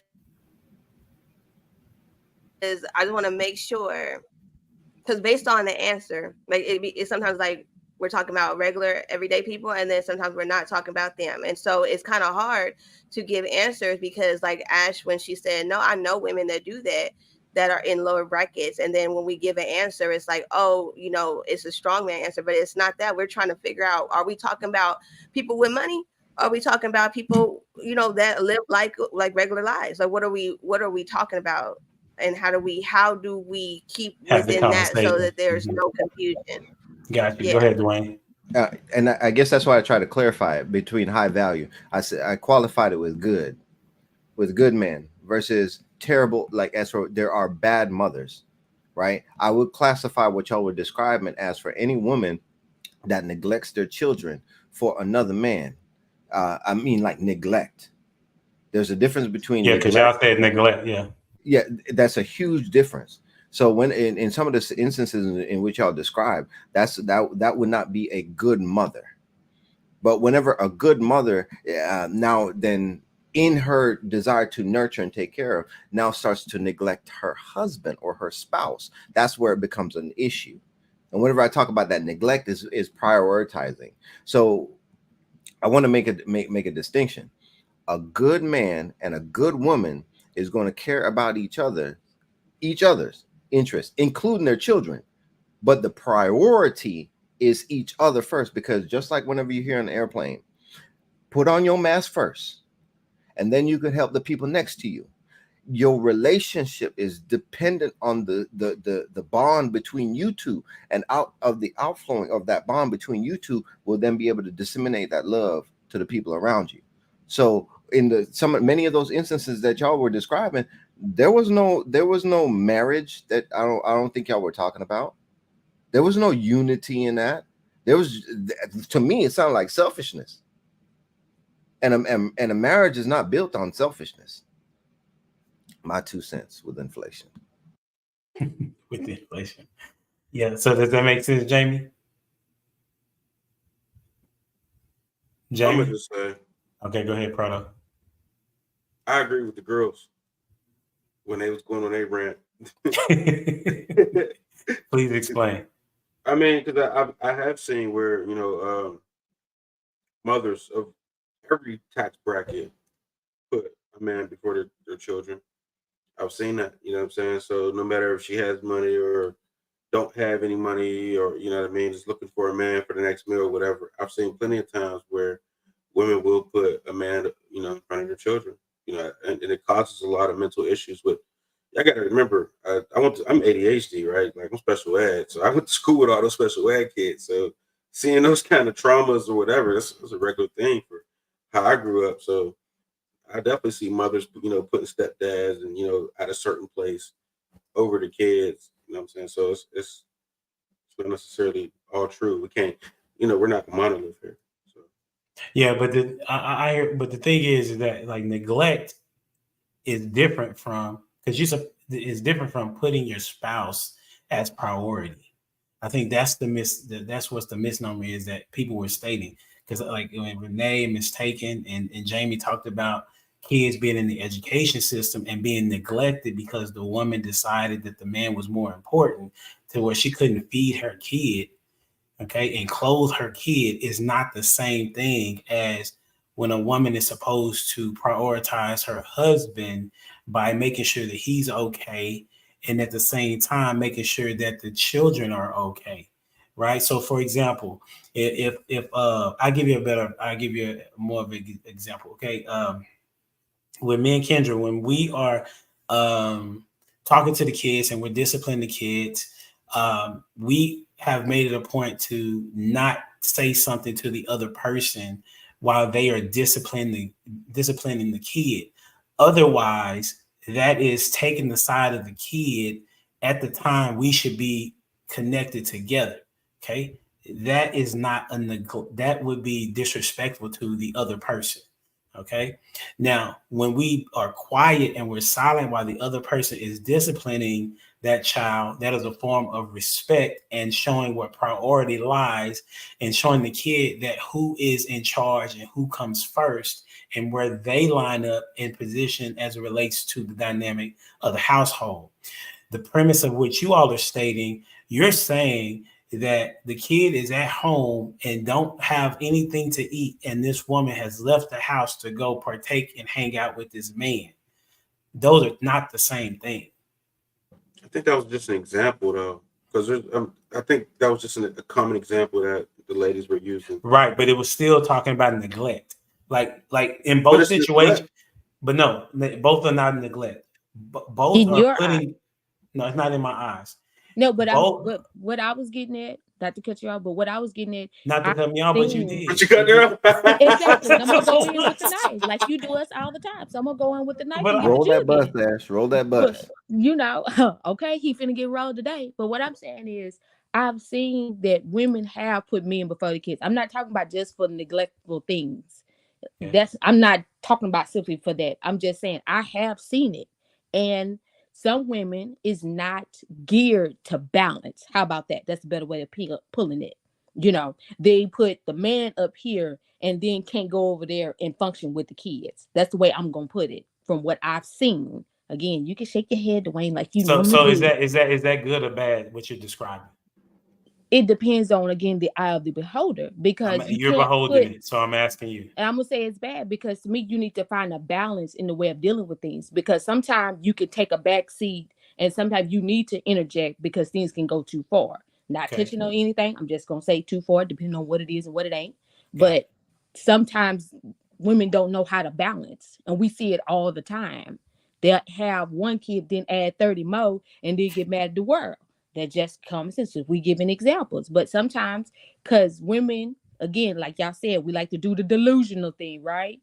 We find a man that fits 2 or 3 of the box and then try to build him into the rest of the equation, and yet our vision is obscured and we're not seeing that, hey, this guy really doesn't fit into my family dynamic. And they put the man above and start getting on his program, putting the children on his program, but it's not really working with the household because it's not properly done. Whether that's marriage, boyfriend, girlfriend, dating, going out, being out all night, it just depends, again, on the eye of the beholder. But sometimes the scale is not even. I would say it really depends on the man, because when a man has that kind of power and he doesn't use it appropriately, you know what I'm saying? Because we're supposed to have that kind of power and then understand what the family needs. You know what I'm saying? That's a man leading. So there's nothing wrong with a woman being that submissive. It really goes to that kind of power being in the right hands. And a lot of times the children are getting neglected or abused because that man doesn't have the right intentions for the whole family. He's in it for selfish reasons, just getting it, just there to get what he wants out of the deal. Yeah, that's fair. I'm saying that I'm gonna come to you, Lost. That's what I think that we're missing. I'm saying both happen, right? One of them is good, one of them is bad. A woman is supposed to, and a man is supposed to put their spouse above their kids. I'm gonna say it real, like that's what it is. So now, when it comes to the point of where there is neglect of the kid, then both of them are wrong, right? But the premise of what is being stated is that with Nick Cannon and Cam Newton, what they're doing is they are marking their territory on these women. And now they have put the woman in a position, and the woman has also put herself in that position. I was going to talk about that. We may not get to it. Who's at fault? The woman of Cam and Nick, which one, right? To say now that he has marked his territory, what man is going to want to go into that space? And if he does, I'm sure he'll weak dude to some degree. Okay. All right. So the reason why I say that is because they knowingly dealt with a dude that they knew was just wanting to make babies. So that lets you know their morality, right? So here you have these women knowing that they're going to be single mothers on purpose. How is that any different than Nick Cannon knowing that he's going to make single mothers on purpose? Right? So we give a lot of negativity towards Cam and Nick, which makes sense. I'm with you on that. But what about these women that have decided to say yes to being impregnated by these dudes, and they know that these dudes don't want to be married to them? And so they're going to create, both are willingly creating these horrible homes. And so here you have this woman, let me say from the woman, she is elevating Cam and Nick above their kids, right? However, they are neglecting their kids because they are not requiring marriage for that man to be in the household. So yes, she put Nick and Cam above and herself above her kids. Okay, that point almost good. But then they didn't require him to be married. That's a negative. And then the kid is going to be at a deficit because the man is not in the household. Okay. But if we look at a person like Russell Wilson, since everybody want to look at him, a lot of people anyway, here's a guy that made it right with Ciara and made her a wife and took care of somebody else's kid and their kids. He puts her at the right level of what a woman is. We disagree with how he runs his household, but it's still his. So at the end of the day, it don't matter what we think, right? We can just give our opinion. But the kids are in right standing of where they supposed to be. I just gave you the dynamics. I'm not sure why people can't get that, but that's what it is. Lost on you, and if anybody else has something to say, they can before we get out of here. They did call him a simp, but that's because if anybody called him a simp, it's because they are weak dudes. Like, you can't really say that he a simp because he married her. He made her a wife. You know what I'm saying? And he's taking care of somebody else's kid and his own kids, and he's setting a crazy example for how it should be done. But what women are doing now is women are allowing men to impregnate them and not requiring marriage at all. Go ahead, Lost on you. You know what? Here's my thing, man. I love coming full circle, man, from the beginning of the show to the end, because I'm gonna paint a picture of how the target moves. At the beginning of the show, we were talking about the definition of a high value man, and a lot of y'all said character. Okay, you said that women would love to choose men with high character, and then we get to the middle of the show, we start talking about women neglecting their kids to go be with some raggedy dude that's not taking care of her and these kids, and the kids are being neglectful. Now, ladies, I'm gonna ask y'all this. This is a real question. Which one is it? Which one is it? Are y'all victims, or do y'all know exactly what y'all doing? You can't be both. You can't play dumb and victim at the same time. You know what I'm saying? It goes back to what I said earlier. It comes back to the monies. I don't care how y'all want to move it around, push your food around your plate. You're gonna eat this tonight. I'm telling you. That's exactly what it is, because that's where it comes from. You know, people are talking about, he's not going to be spending time with them. Well, a guy who makes a lot of money going to be out here making money. He ain't going to have a lot of time with the kids. Think about it. You got guys who go to war, who don't see their kids for 2 and 3 times a year. Who knows when they come back? They might be gone for 3 years at a time. Don't mean he going to love his kids just because he's out there. A lot of times when we talk about these men being away from their homes, some guys are going to be away from their kids. Don't mean that they're being neglectful. In this particular situation, we were talking about women selecting guys of high value, okay, with character.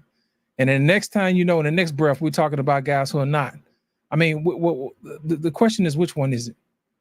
Which one is it? Because if you're selecting guys that are not of high character, then it still falls on you.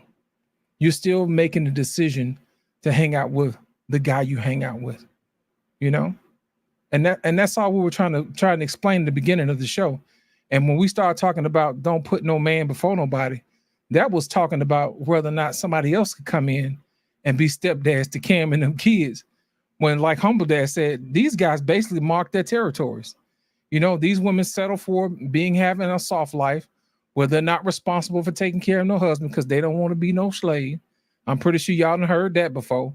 Women don't want to get married because they don't want to be no slave, and men don't want to get married because they don't want women to take half their money.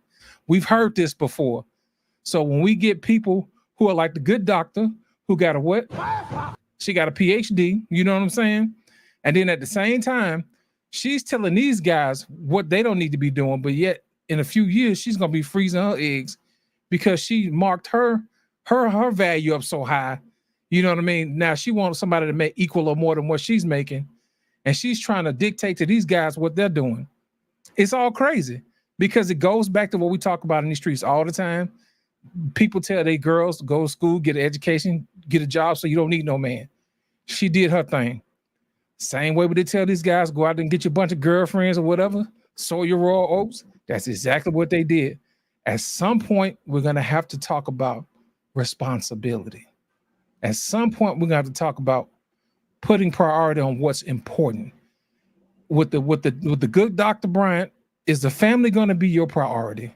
You need to move like it. With Nick Cannon, if you're going to be a father and a husband, you need to move like it. What Nick Cannon and doing is they're trying to shortcut the system so they don't have to get married. They say, hey, I'll just find somebody who's willing to do all this other stuff, give me some kids. I don't have to pay no alimony, no none of that. I get to keep most of my money. I get to, pay out the money for the kids or whatever. I'm good. What people don't realize is that they've made an arrangement out of fear. The women don't want to be wives and the husbands don't want to be husbands. That's the arrangement that they made. And that's basically what we're looking at. This just got played out. That's marvelously well put. And so the part that I was saying with the title is that these dudes have been considered high value men. And so the actual high value men that are actually having character and integrity and following after God and trying to build a legacy have gotten a bad rep because I think that most women believe that most men are like Cam and Nick, when in fact, most men don't even have the opportunity to be in the position of Cam and Nick. And so women approach men from that disposition. That's my thought. I could be wrong, but hardly am I ever, So it is what it is. Did anybody want to say something before we get out of here? Renee, go ahead, Ash. Go ahead, what? I was going to agree with Laos until he razzles me up, okay? But no, like I said, I'm going to go double back to them and Nick Cannon and them 50,000 baby mamas over there. I was going to say, they're in it for the money because they don't want to work. I was going to say that. I don't have no problem admitting that because some people choose that life. But me, I don't see how they do it. I'm just saying with common sense, your child is just on the risk scale. Like, family is what I want, the regular family, not this new age 50 different babies that we all got to come together and upheld this man at the graveyard. No, that's not what I want. I want just us. And then if I got a step kid or two, yeah, bring them on over here. Let us do what we got to do. Because hey, at my age, I can't say I'm not gonna find a man with a kid or two. It's gonna be one of them that's probably got a kid or two. That I'm just being logical, ain't that right? Not delusional and say I'm gonna find a fresh bird unless I get him off the high school schoolyard. That's not gonna happen. That's not happening. I'm not doing that. I'm just gonna say, yeah, I do agree with Laos. Yeah, when women are strictly after money, they do use kids for as a paycheck. I wish I would have thought of that, but I didn't. So whatever. And where can they find you, Renee? On Instagram at Renee Sue Henry, on Facebook at Renee Henry. You look so tired. What's up, Lost? I am. You are. You know what? They can find me here on Monday nights on Humble Dash Channel, also on Lost in Translation Podcast. Also, you can find me on Black Men Unfiltered as well. And also, you can find me on TikTok as well, too. And on Instagram. Thank you. Absolutely. Jamie.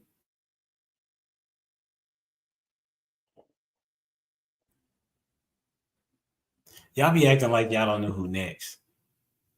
Well, no, my thing was frozen. Like everybody just started spinning. I'm just messing with you. I'm sorry. I'm sorry. You can find me on Facebook, Instagram, TikTok, and I don't know, at Jamie Radius Moorhead. Everywhere on the You know what I'm internet. saying? Your favorite Christian life coach. That's it. I feel like I'm missing a social media platform. Sorry, y'all. That's hilarious. Ash, on you. Instagram be here on Monday nights. Prototype. Man, I'll be here Monday nights and Tuesdays of our Prototype Dad podcast. TikTok, Instagram, Facebook, YouTube. That's a bet. I'm on Instagram at I Am Mistaken, and you can find me on Lapeef Network on Fridays at She Critique. And I did have one question. I didn't get it before y'all went into this, and this might be up for a later discussion, but I'm gonna throw it out there. Something that you guys were talking about how, you know, we're supposed to put the spouses first.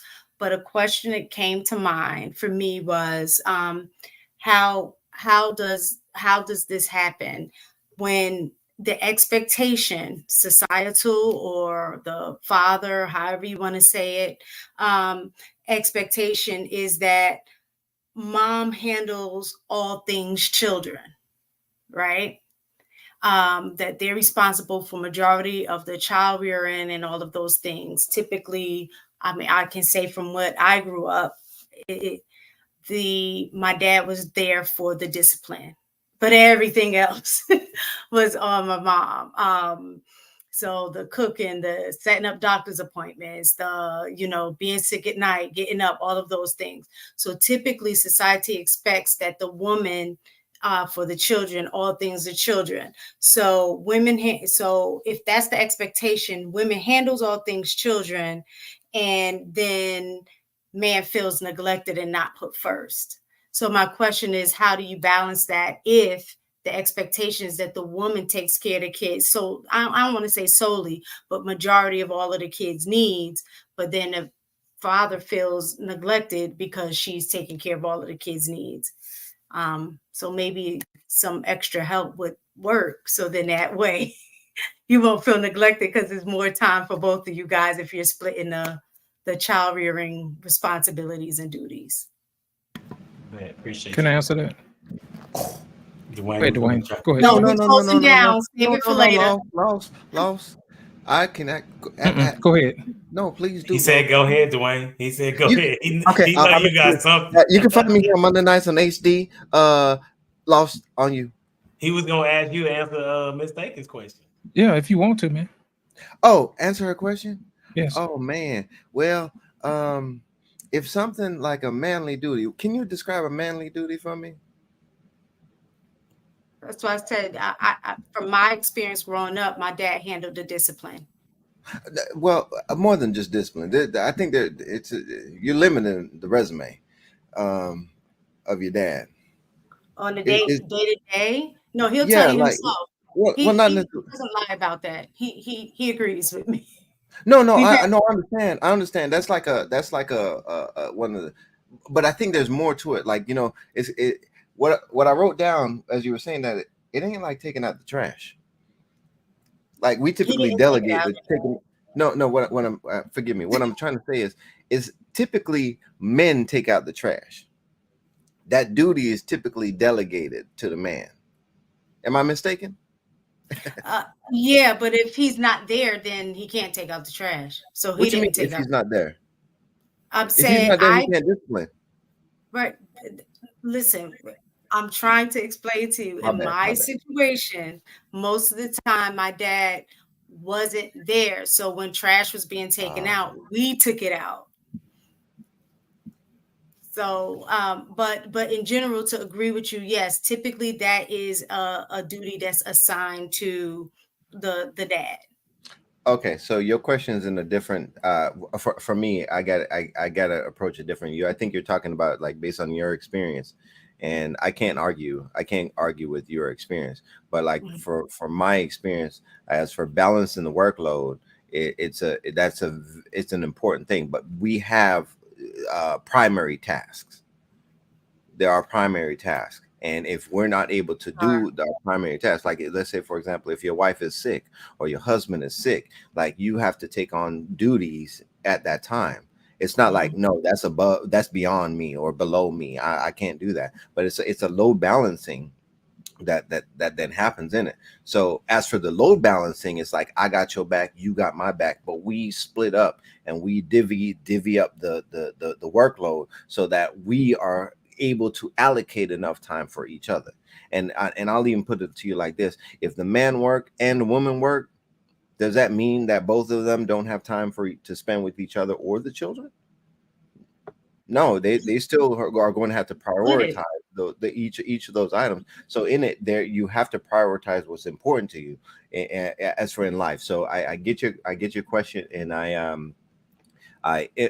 empathize to your situation and how you articulated it. That's how it was with your father, but inside of my household, it's an importance to me and a learning. I'll also say that a learning opportunity in many instances where I can and do have the opportunities to help my wife, and in turn, she also then has the opportunity to learn how to help me outside of our primary and inside of our primary. That's what's up. And I would say the way that it happens is you always have a date night, right? You have a date night. That's where you're prioritizing one another, even though she is dedicated to taking care of the kids. Y'all always come back together, and y'all have that intimate moment we call sex. That's the way that you don't neglect your husband, because that's what he likes a lot. She probably do too, but that's one of the things that will definitely show him that you are prioritizing him, right? So I know it's been a while. Laws, you got it? I'm gonna answer her question to her satisfaction, because I look in her eyes and I don't see satisfaction. Okay, let me I'm gonna take but a minute. All right, and in your particular situation, who made the most money? Your dad or your mom? They were pretty much neck and neck. Like if my mom got her raise first, she made more money for a few dollars. And then once he got his, he made a few dollars. It really wasn't. All right. Who could take off work with it not affecting the finances the most? Your mom or your dad? I would say he had more flexibility in his schedule than she did. Okay. Normally, in most cases, the man makes the most money. So when he's working, it's going to be hard for him to get off from work. Okay. Now, in certain situations, it's not always going to be 50-50, with raising the kids. I think what happens is when women talk about raising kids, they're expecting the husband who puts out more output when it comes to money is supposed to put in the same amount when it comes to the kids. Say, for instance, he makes 90% of the money, but he puts in 10% of the kids. You may be putting 90% of the kids and only 10% of the money. But still, though, it doesn't alleviate him from being a father, just like it wouldn't alleviate you from being a wife. He still has to be a father and a husband. You still have to be a wife. She still has to be a wife and a mother. So you can't get out of your roles. I think a lot of times when we had these conversations, I think sometimes people think that they're being neglected or one person's doing more than the other. But if you look at it and you balance it out, it all evens out in the end. Just like a dad, he can't stop being a father just because he's working. And just because a mom is being a mom doesn't mean she gets to neglect being a wife. Does that make sense? It makes sense, but without the money part, it doesn't, in my opinion, it doesn't matter how much money is, because if I make $15 an hour, but I still work 40 hours a week, you make, $60,000 a year based on your side, but you're still putting in the same 40 hours a week. At that point, the money aspect doesn't matter when it comes to the physical labor that it takes to raise a family. So if both of us are putting in 40 hours a week, that the money part has nothing to do with it. The thing about it is he's still responsible. If, say, for instance, 60 is way more than $15 an hour, right? So you would miss more of the family income if he's missing. But what does that have to do with him helping in the home with the kids? When the mortgage is due, it falls on his shoulders. They're not going to look at you. They're going to look at him as being irresponsible. You're missing the whole point. But we can discuss it further, because I know Humble Dad is trying to go. But we were talking about it all comes down to money. But when you're raising a family, it really does. In the same amount of time or hours, the money has nothing to do with it. So It's a dope question. that's the though. topic right That's there. the topic. Money. All right. That's Money is the topic. Is money everything? Is there it you go. everything? That's the next show. Let's get it. Let's Until be next time, we out here. Deuces.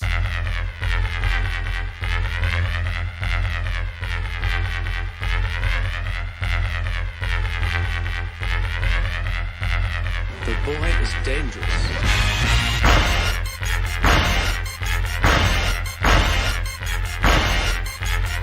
Bad feeling about this. You don't seem to understand something.